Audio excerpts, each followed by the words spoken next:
Most people on both sides had the sense to condemn today's shooting in Virginia for the atrocity that it was, but most people isn't everybody. Earlier we showed you a Huffington Post writer who praised the shooting today in public.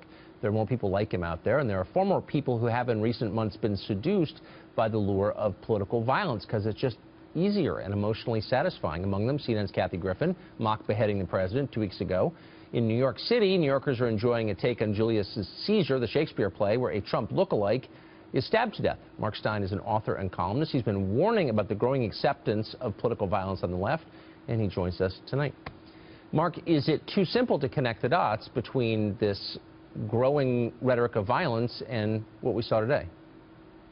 I don't think it is, Tucker, because I think what they all have in common, going right back to the dawn of this administration, is that the left wants to denormalize and dehumanize, to use your words, its political opposition. And they do that in a variety of ways. So, for example, when Charles Murray wants to give a speech at Middlebury College, they have to have a riot. They don't have a debate in which they demolish his argument. They don't want to win the debate. They want to prevent the debate taking place. That's right. They want to label somebody a hater. If you happen to think that Obamacare is not the best public policy, it's because you want grannies and urchins to die.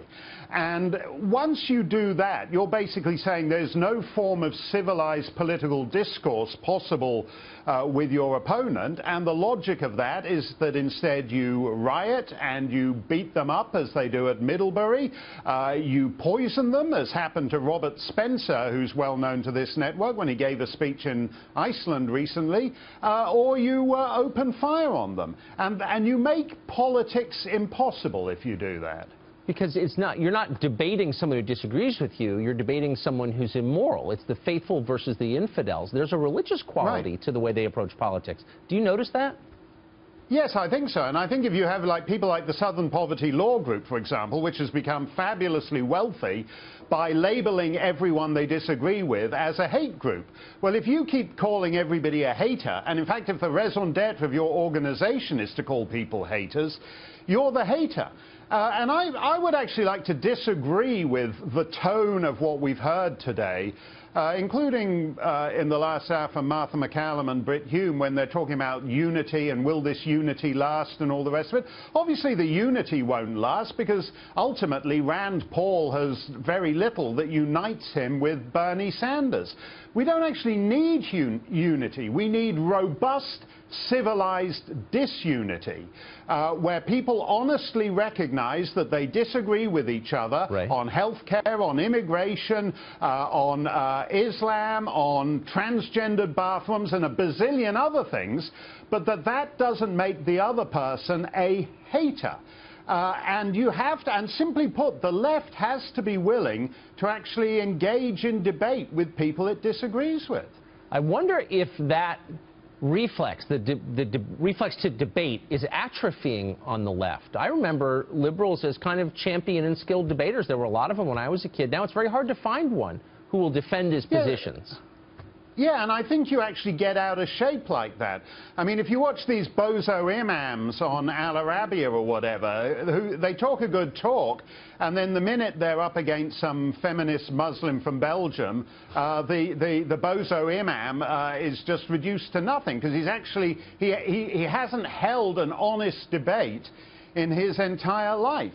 And I think that's actually the problem here, is that simply by pointing fingers and labeling people, your own skills are atrophying. And we see that on the left.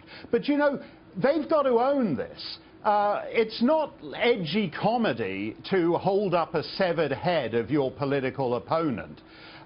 There's a very useful American, and I think it applies more to the left because they're so invested in big government. Politics is everything. So when you're out of power, it's not just a swing of the pendulum and the other guys are in for a couple of years.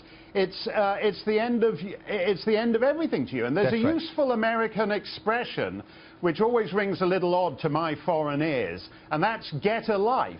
And actually, get a life is good advice. If the person you want didn't make it to president, tough. You can have another go in 4 years. In the meantime, take up flower arranging, take up tap dancing, take up dog sledding, get a life, and it won't be that big a deal. That's very deep, and I really want to see the imam versus the Belgian feminist. Next time, give me the web address. Mark Steyn, great to see you, as always. Always a pleasure, Tucker. Thank you, Mark.